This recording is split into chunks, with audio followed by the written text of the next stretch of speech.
RRB nursing officer, nursing superintendent, अंतिम 10 days, ये 10 दिन जो है आपका भविष्य बदलने वाले हैं। इन 10 दिन में हमारी प्लानिंग क्या होनी चाहिए, एग्जाम ओरिएंटेड पूरा का पूरा प्लान जो है वो हम यहां पे शेयर करने वाले हैं। सबसे खास बात है कि हमें जो है स्मार्ट स्टडी करनी है, रिवीजन पे हमें ध्यान देना है, एमसीक्यूज प्रैक्टिस हमें करनी है और मॉक भी साथ में देने हैं। तो चलिए बात करते हैं इन 10 दिन के पूरे प्लान के बारे में, जो आपका पूरा का पूरा सिलेक्शन का दरवाजा जो है वो खोलने वाले हैं। वन बाय वन करके आपके मन में जितने भी सवाल हैं उन सवालों के बेस पे जो है आज हम इस वीडियो में चर्चा करने वाले हैं। तो चलिए शुरू करते हैं। मैं रोशन चौधरी आप सभी का स्वागत करता हूं उत्कर्ष नर्सिंग क्लासेस के इस ऑनलाइन प्लेटफॉर्म पे। आज हम बात करने वाले हैं कि आरआरबी नर्सिंग सुपरिटेंडेंट के लिए जो है वो हमारे पास में केवल 10 दिन का समय बचा हुआ है। इस 10 दिन में जो है हमें कैसे स्टडी करनी चाहिए, किन चीजों को फॉलो करना चाहिए, वो चीजें हम यहां पे डिस्कस करने वाले हैं। सबसे पहले हम बात करते हैं हमारी 2025 की वैकेंसी है, इसमें हमारा स्मार्ट प्लान हम यहां पे डिस्कस करने वाले हैं। बहुत कम समय है और इस कम समय में हम हमारा 100% कैसे देने वाले हैं वो सारी चीजें हम यहां पे डिस्कस करेंगे। सबसे पहला आपका क्वेश्चन आता है कि सर हमारा 10 दिन में माइंडसेट क्या होना चाहिए, मतलब लास्ट के 10 डेज में हमारे माइंड में क्या क्या चीजें चलनी चाहिए।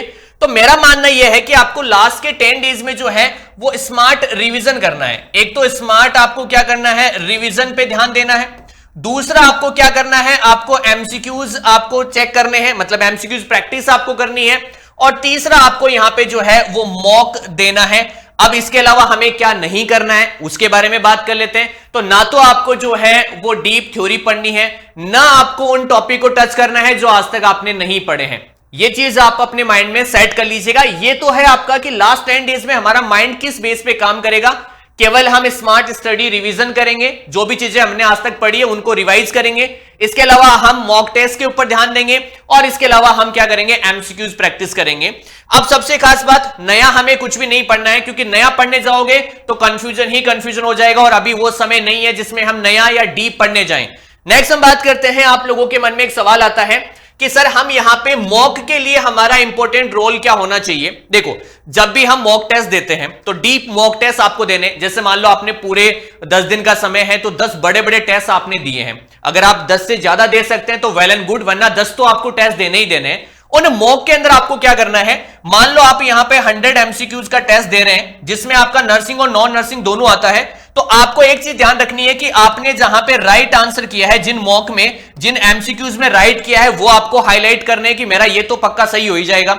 अच्छा, जिनमें आपको रॉन्ग आंसर किया है आपने, जहां पे आपने गलती करी है, उन एमसीक्यूज का आपको क्या निकालना है, टॉपिक निकालना है और उस टॉपिक का आपको क्या करना है, रिवीजन करना है। ये चीज आपको याद रखनी है। खुद का एनालिसिस करना सबसे इंपॉर्टेंट चीज होती है यहां पे।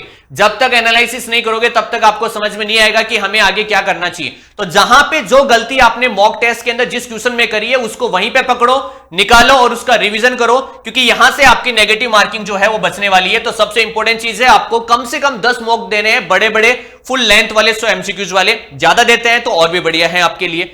दूसरा हम बात करते हैं यहां पे कि डेली एमसीक्यूज की प्रैक्टिस कितनी करनी चाहिए। देखो, एग्जाम में समय हमारे पास में केवल 10 दिन का है।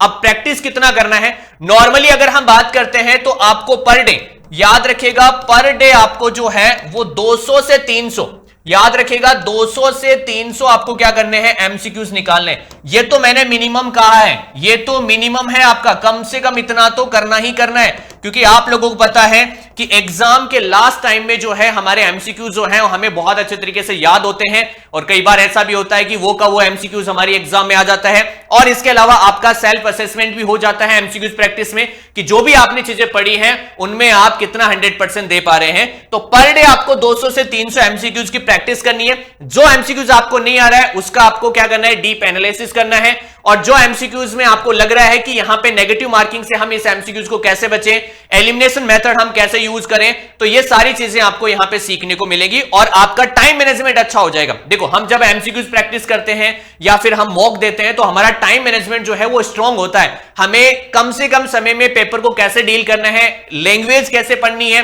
कहां पे किस ऑप्शन को हमें जो है पूरा डिटेल में पढ़ के चलना है, वो सब चीजें आप यहां पे सीखने को मिलती हैं। नेक्स्ट हम बात करते हैं आपका कि सर हम यहां पे स्टडी ड्यूरेशन प्लान की बात करते हैं तो आपको मिनिमम जो है 10 से 12 घंटे जो है वो आपको पढ़ने हैं। अब 10 से 12 घंटे में हम क्या पढ़ेंगे? चलो हम बात करके चल रहे हैं कि एग्जाम टाइम है, 10 दिन का समय है, हमें कम से कम 12 घंटे तो पढ़ना ही पड़ेगा। इन 12 घंटे में से हम 3 घंटे में तो क्या करेंगे आपका 3 हार्स में तो हम करेंगे रिवीजन। यहां पे तो हम करेंगे आपका रिवीजन, ठीक है, जो हमारा स्मार्ट एंड शॉर्ट में रिवीजन होगा हमारा, ठीक है, जो हमारे शॉर्ट नोट्स होते हैं वहां से हम रिवाइज करेंगे 3 घंटे का। 3 घंटे की अगर हम बात करते हैं तो यहां पे हम एमसीक्यूज प्रैक्टिस करेंगे। 3 घंटे की बात करते हैं तो यहां पे हम आपका मॉक देंगे। और 3 घंटे की बात करते हैं तो यहां पे आपको इंपॉर्टेंट टॉपिक्स पढ़ने हैं। जैसे हम बात करते हैं हमारी सब्जेक्ट के जो है वो इंपॉर्टेंट टॉपिक्स होते हैं, अलग अलग सब्जेक्ट के हमारे जो है वो इंपॉर्टेंट टॉपिक्स होते हैं, जैसे फंडामेंटल का हो गया, ओबीसी का हो गया, ठीक है, इसके अलावा पीडियाट्रिक का हो गया। तो हमें यहां पे देखना है कि आरआरबी ने जो है वो कौन कौन से एग्जाम के अंदर जो है कौन कौन से टॉपिक को टच किया है, तो हम वहां पे वो भी पढ़ेंगे। इन सब चीजों से आपका जो है कंप्लीट प्लान जो है वो 12 घंटे का रेडी हो जाएगा। और अगर आपने 12 घंटे ये इस हिसाब से दे दिए तो आपका जो है सिलेक्शन पक्का है, कोई भी आपको नहीं रोक सकता। नेक्स्ट हम बात करते हैं कि हमें टॉपिक्स पे फोकस करना है। जैसे फॉर एग्जांपल की बात करते हैं, सम टाइम क्या होता है कि एग्जाम में फंडामेंटल के कुछ इंपॉर्टेंट टॉपिक्स आते हैं। जैसे फंडामेंटल से कुछ टॉपिक की बात करता हूं, जैसे सीपीआर है। सीपीआर आपको पता है कि भाई ये तो आएगा ही आएगा। तो ऐसे ही आपका क्या होता है, जैसे ओबीसी है, ओबीसी में बात करते हैं तो ओबीसी के अंदर आपको पता है कि आपकी मेंस्ट्रुअल साइकिल से क्वेश्चन आता ही आता है। इसके अलावा बात करते हैं सीएचएन की बात करते हैं, सीएचएन में आपका हेपेटाइटिस बी की बात करते हैं, या फिर हम बात करते हैं वैक्सीन से क्वेश्चन आता ही आता है। इसके अलावा बात करते हैं पीडियाट्रिक की बात करते हैं तो पीडियाट्रिक में आपका टीओएफ का क्वेश्चन आता ही आता है। तो ऐसे हमें क्या करना है, हर सब्जेक्ट के वो टॉपिक उठाने हैं जो हमारी हर एक एग्जाम में जो है बार बार पूछे जाते हैं और बार बार आते हैं, तो उन्हें हमें क्या करना है, यहां पे हाईलाइट करना है। ये सबसे इंपॉर्टेंट चीज है जो मैंने यहां पे आपको लास्ट में 3 घंटे लिखे हैं ना, जहां पे आपको इंपॉर्टेंट टॉपिक्स पढ़ने, वो यहां से ऐसे निकाल के आपको पढ़ने हैं। ऐसे टॉपिक जो जिन्हें हम कहते हैं ना सरकारी क्वेश्चन कहते हैं, जो सरकारी टॉपिक होते हैं वो आपको पकड़ने हैं। जैसे बीएमडब्ल्यू है, बीएमडब्ल्यू में से क्वेश्चन आपका आता ही आता है। तो ऐसे हर सब्जेक्ट की वो टॉपिक आपको 1 बाय 1 करके क्या करना है, रिवाइज करना है। पर डे आप 3 घंटे देंगे तो सबसे इंपॉर्टेंट है भाई। देखो ये सबसे काम की चीज है, मैराथन क्लास। अब मैराथन क्लास गेम चेंजर कैसे है? नॉर्मली अगर हम 3 घंटे बैठते हैं तो हम बहुत कम क्वेश्चन निकाल पाते हैं, क्योंकि क्वेश्चन की लैंग्वेज हमें समटाइम समझ में नहीं आती है, उसके आंसर हमें समझ में नहीं आते, उसका रेशनल हमें समझ में नहीं आता है। तो इसका सबसे इंपॉर्टेंट इलाज है, वो है आपका गेम चेंजर, वो है मैराथन क्लास। अब मैराथन क्लास कैसे है? एक टीचर जो है, जैसे मान लो कि मैं क्लास में पढ़ा रहा हूं तो आपको उस क्वेश्चन और उस क्वेश्चन के आसपास की सारी चीजें बताता हूं।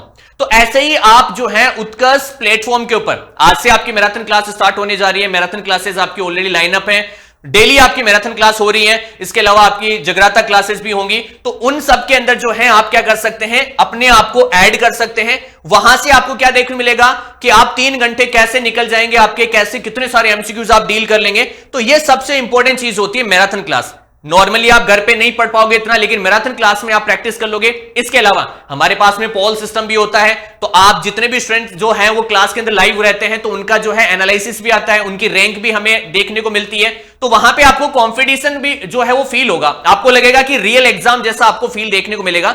तो ये मैराथन क्लासेस हमारी 2 टाइम होती है। शाम को 5 बजे एक तो मैराथन क्लास होती है 3 घंटे नॉन स्टॉप, और दूसरी मैराथन क्लास हमारी होती है सुबह 10 बजे 3 घंटे नॉन स्टॉप। तो ये दोनों मैराथन क्लासेस में आपको जो है वो जुड़ना है और इन दोनों मैराथन क्लासेस में आपको बने रहना है। अब सबसे खास बात वो बात कर लेते हैं, 2025 तो आपका एग्जाम जो है वो आपका हो जाएगा 11 मार्च को, लेकिन सबसे खास बात है 2026 में ऑलरेडी आरआरबी की वैकेंसी जो है लाइनअप है। तो उसके लिए हमारा जो है 6 मार्च तक ऑफर है, होली हंगामा ऑफर, जिसमें 90% तक का ऑफ आपको मिलेगा, 6 मंथ की एक्स्ट्रा वैलिडिटी आपको मिलेगी, और 25% आपका अगर पुराना कोर्स है उसकी वैलिडिटी एक्सटेंड करेंगे तो उसमें आपको ऑफर मिलने वाला है। तो ये सारी चीजें जो हैं आप क्या कर सकते हैं, उत्कर्ष क्लासेस की मोबाइल एप्लीकेशन से डाउनलोड करके आप क्या कर सकते हैं, ज्वाइन कर सकते हैं। आई होप आपको वीडियो अच्छा लगा होगा। अगर वीडियो अच्छा लगा हो तो लाइक और शेयर करिएगा, कमेंट बॉक्स में कमेंट करिएगा। अगर आपका कोई भी डाउट है तो प्लीज कमेंट बॉक्स में कमेंट करिएगा, और इसी के साथ में चैनल के ऊपर नए हैं चैनल को सब्सक्राइब करेंगे। मिलते हैं नेक्स्ट वीडियो के साथ में। Thank you so much, bye bye and take care to all everyone.